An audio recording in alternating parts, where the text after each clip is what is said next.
Jadi gini, kalau burung udah istilahnya bunyi itu kan nggak mungkin seharian kalau bahan kan. Iya, betul. Kalau dia yang penting pas dia bunyi itu enak. Gitu. Kalau masalah nanti ketika di siang hari mau ngeriwik, mau fighter, mau naik turun ngejar lawan, ya nggak masalah itu bagi saya. Nanti diamatin aja, yang penting posisi enak burungnya itu udah gimana. Udah satu tarian apa udah double gitu.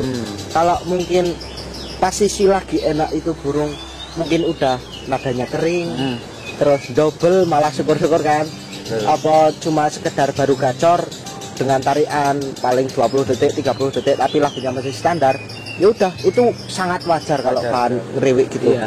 Dan kita nggak perlu pusing memikirkan kenapa ngeriwik terus ya. Karena bahan rata-rata kayak gitu ya, rata-rata Mas, semua bahan kayak gitu Mas. Rata-rata seperti itu. Jadi itu Mas, kalau misal kan ngeriwik udah habis kan, pasti nanti setelah ngeriwik selang berapa jam gitu pasti bunyi lagi. Karena apa?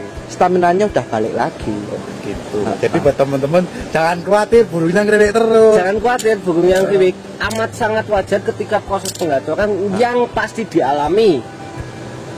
Durasi berkurang.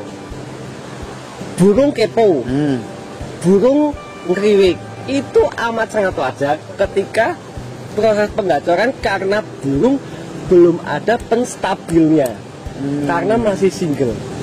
Jadi dia mau ngejar lawan, cari temen, koak-koak, ngeriwik, itu wajar banget. Durasi turun, jangan khawatir. Kalau istilahnya takut durasinya turun, jangan diproses. Mending kita cari aman, buat main fighter atau beli yang jadi aja. Karena itu pasti dialami.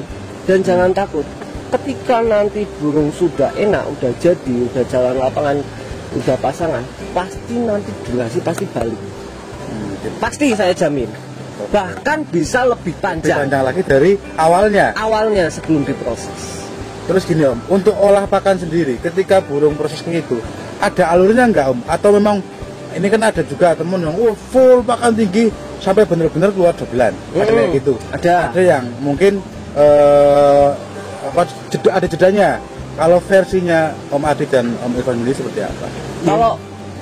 Kalau versi kita nggak selamanya kenceng terus Mas. Dalam artian ketika burung istilahnya lagi masa penjodohan terutama ya, pakan biasanya sama kita direndahin dulu karena kita berpikiran burung ketika yang sudah siap dipasangan itu gacornya pasti udah enak, nada udah kering, dobelan sudah keluar. Itu kalau kita dipasangin dengan tujuan untuk mengunci ya Mas, untuk menstabilkan.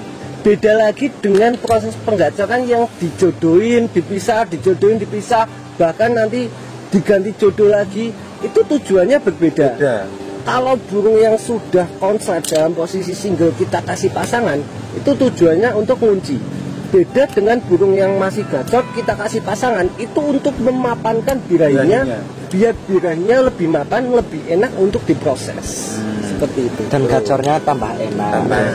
Jadi jangan salah persepsi. Oh, berarti kalau dikasih pasangan berarti nanti langsung ngunci. Ada yang kayak gitu. Nah, banyak persepsi seperti itu. Makanya jangan jangan terlalu berpikiran setelah dipasangin ngunci. Wah, ini aku pasangin nanti jangan-jangan ngedrop. Nah, burung konslet pun yang sudah konslet, ini burung sudah konslet ya. Ini burung udah konslet, dobelan udah enak, posisi single. Kita pasangkan, awal dipasangin pasti gacornya berkurang, apalagi yang masih bahan. Itu pasti. Itu yang sudah konslet baru dipasangin pasti ada menurunnya dulu, baru ketika dia udah di titik nyamannya keluar lagi dobelan. Demikian juga dengan bahan. Kalau bahan kita pasangin, kita cabut. Nah, biasanya kalau saya yang ibaratnya bahan sudah dipasangin, pagi sama kita dikeluarin. Kalau penjemuran tetap sendiri, ia pun tidak sendiri boleh lihat yang lain, tapi jaraknya jangan agak jauh.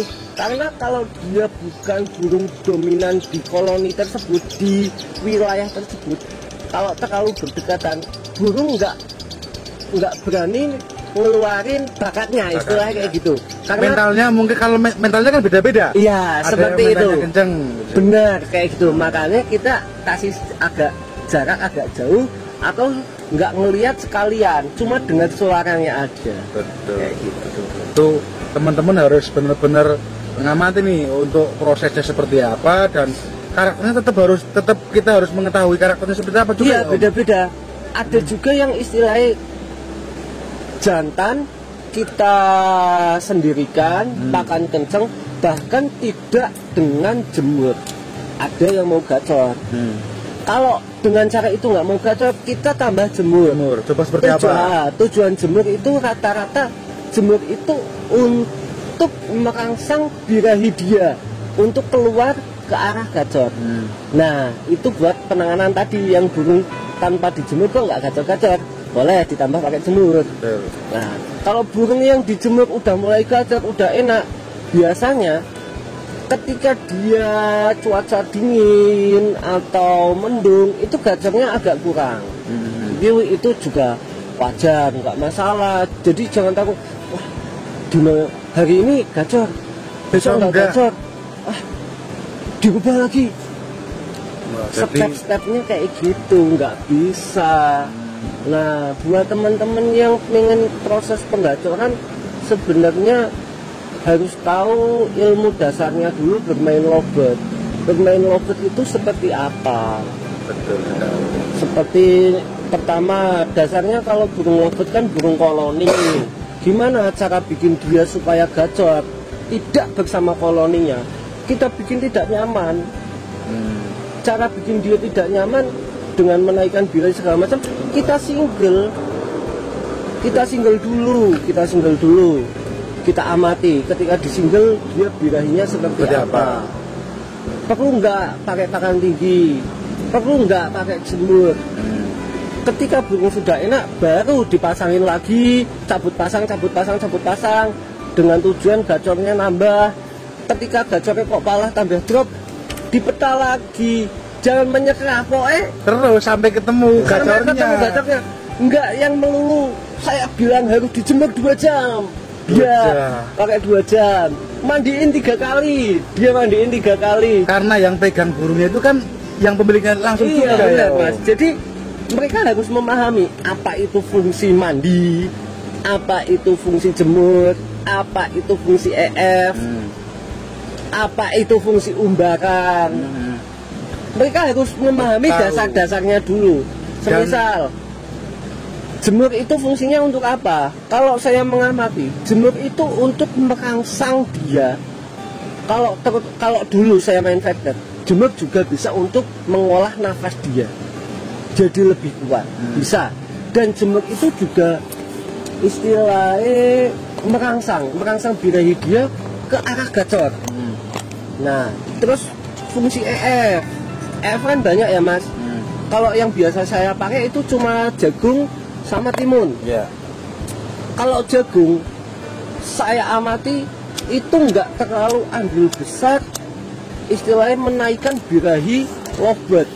Saya pakai jagung itu dengan tujuan untuk istilahnya mengganti tenaga aja, untuk asupan gizi. Kalau timun itu bisa untuk meredam birahi, istilahnya. Ada juga beberapa burung yang istilahnya kalau di lapangan minumnya susah, Mas. Jadi dikasih timun. Kayak burung dehidrasi. Kita kasih timun bukan karena burung kita bermasalah, karena terlalu over birahi atau apa, tapi itu juga bisa untuk alternatif agar mengganti dia cairan dia biar tidak dehidrasi. Tapi kadang tahunya teman-teman tuh dikasih timun, berarti ini burung over birahi. Nah, ada Kayak juga yang kayak gitu. Karena fungsi timun juga bisa untuk menurunin birahi, tapi nggak melulu timun itu kita pakai untuk menurunin birahi juga kayak gitu. Terus apalagi fungsi mandi. Nah, kalau mandi emang tujuannya untuk istilahnya meredam birahi. Itu fungsi dari mandi.